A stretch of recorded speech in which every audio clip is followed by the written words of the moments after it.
Hello everyone. आज आपके सामने एक बहुत इम्पॉर्टेंट एक पॉइंट है और वो लैंग्वेज से ही रिलेटेड है। और इस टर्म को या इस शब्द को समझना बड़ा इम्पॉर्टेंट है, क्योंकि यदि आपको नाउन फ्रेज के विषय में जानकारी प्राप्त करनी है, एडजेक्टिव फ्रेज के विषय में समझना है या नाउन फ्रेज के विषय में समझना है, तो आपको फ्रेज शब्द है इसको समझना बड़ा ही इम्पॉर्टेंट है इंग्लिश लैंग्वेज के कुछ चीज़ों को समझने के लिए। फ्रेज को हम वाक्यांश कहते हैं और वाक्य का अंश कह सकते हैं या पार्ट ऑफ द सेंटेंस। आपको फाइंड आउट करना है, इसमें 4 ऑप्शन है, आपको फाइंड आउट करना है कि कौन सा इसका करेक्ट आंसर हो सकता है। ऑप्शन ए है, a phrase is a group of 2 और more words that does not contain a verb. इसमें बताया गया कि फ्रेज यानी वाक्यांश 2 या 2 शब्दों का एक ऐसा समूह है या समूह है that does not contain a verb, यानी कि उसमें वर्ब नहीं रहता है। 2 या 2 शब्दों का समूह तो होता है फ्रेज, लेकिन उसमें वर्ब नहीं रहता है। ऑप्शन ए ये कह रहा है। ऑप्शन बी देख लेते हैं। ऑप्शन बी बोल रहा है, a group of words which makes sense but not complete sense is called a phrase. Group of words, शब्दों का ऐसा समूह विच मेक्स सेंस, जिसका भाव तो हो, अर्थ तो हो, बट नॉट कंप्लीट सेंस, लेकिन उसका पूरा अर्थ ना हो, इज कॉल्ड अ फ्रेज, उसको हम फ्रेज कहते हैं। ये ऑप्शन बी कह रहा है। इसके बाद ऑप्शन सी क्या बोल रहा है, a group of words without finite verb which forms part of a sentence, यानी कि शब्दों का ऐसा समूह जिसमें फाइनाइट वर्ब ना हो या वर्ब ना हो, लेकिन फॉर्म्स पार्ट ऑफ सेंटेंस, लेकिन वो जो फ्रेज होता है वो किसी सेंटेंस का पार्ट होता है या भाग होता है। ये 3 ऑप्शन है। अब नेक्स्ट ऑप्शन है ऑल ऑफ दिस। आप गेस कर सकते हैं कि इसमें ऑप्शन डी राइट है या ए राइट है, बी राइट है या सी राइट है। कौन सा सही इसका हो सकता है, या ऑप्शन डी भी सही हो सकता है। Now you can guess.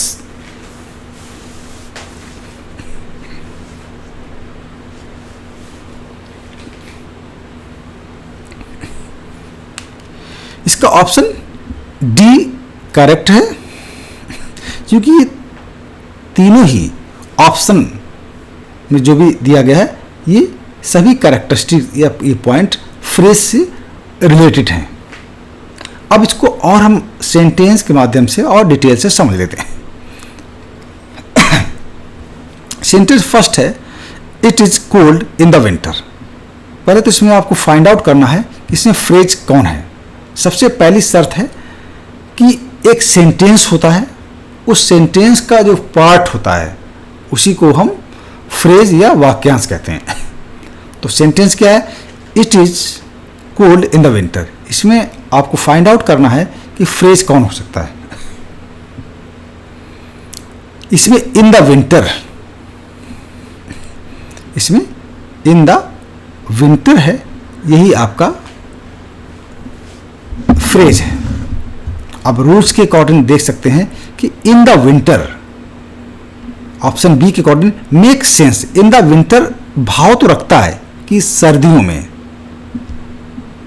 Make sense but not complete sense, लेकिन ये इन द विंटर पूर्ण भाव नहीं रखता है। जैसे हम बात करें इन द विंटर में कि सर्दियों में, तो क्या सर्दियों में, मतलब पूर्ण भाव इसका, पूर्ण अर्थ इसका नहीं निकलता है, इसीलिए इसको हम फ्रेज कहते हैं। चूंकि वाक्य का ही एक अंश है, पार्ट ऑफ द सेंटेंस है। ऑप्शन यानी कि क्वेश्चन नंबर सेंटेंस सेकेंड में देखते हैं, the sun rises in the east. इसमें आप फाइंड आउट करिए कौन सा इसका फ्रेज हो सकता है। इसमें फ्रेज है इन द ईस्ट। अब फ्रेज के according in the east make sense कि पूर्व में, सेंस तो है बट नॉट कंप्लीट सेंस, पूर्ण भाव इसका नहीं है। हम कहेंगे पूर्व में, तो क्या पूर्व में, जब तक सेंटेंस से नहीं मिल पाएगा तब वो अर्थ पूरा निकालेगा ही नहीं, इसीलिए उसको कहते हैं parts of the sentence. Next है ऑप्शन सेंटेंस थर्ड है, there came a cow to my door, कि मेरे दरवाजे पर एक गाय आई। इसमें फ्रेज है टू माई डोर, कि मेरे दरवाजे पर। ये तो बिल्कुल सही कह रहा है कि मेरे दरवाजे पर, तो क्या आपके दरवाजे पर? टू माई डोर भाव तो है, लेकिन कंप्लीट सेंस, मेक सेंस, भाव इसका है make sense but not complete sense, कि मेरे दरवाजे पर, क्या मेरे दरवाजे पर, स्पष्ट नहीं है, इसलिए इसको हम, यानी कि ये इसका भाव है लेकिन कंप्लीट सेंस इसका नहीं है, इसीलिए इसको फ्रेज कहते हैं। सेंटेंस नेक्स्ट सेंटेंस देखते हैं, the game starts at 6 PM। इसमें आपको फाइंड आउट करना है कि कौन सा फ्रेज इसका हो सकता है। इसमें फ्रेज है एट 6 PM, फ्रेज इसमें एट 6 PM, 6 बजे। तो क्या 6 बजे? इट मेक सेंस, सेंस है इसका भाव है बट नॉट कंप्लीट सेंस, इसीलिए इसको कहते हैं फ्रेज कह रहे हैं कि 6 बजे, क्या 6 बजे, और सेंटेंस का पार्ट भी है। नेक्स्ट सेंटेंस है, he works in a bank, कि वो बैंक में काम करता है। अगर हम इसमें फ्रेज की बात करें तो इसमें फ्रेज आप फाइंड आउट करें कौन सा हो सकता है। इसमें फ्रेज है इन अ बैंक, कि बैंक में, हाँ थोड़ा अर्थ बता रहा, कुछ भाव इसका है, कुछ सेंस है कि बैंक में, लेकिन क्या बैंक में चीज़ें नहीं बता रहा, पूर्ण अर्थ नहीं, कंप्लीट सेंस नहीं बता रहा है, इसीलिए इसको हम फ्रेज कहेंगे।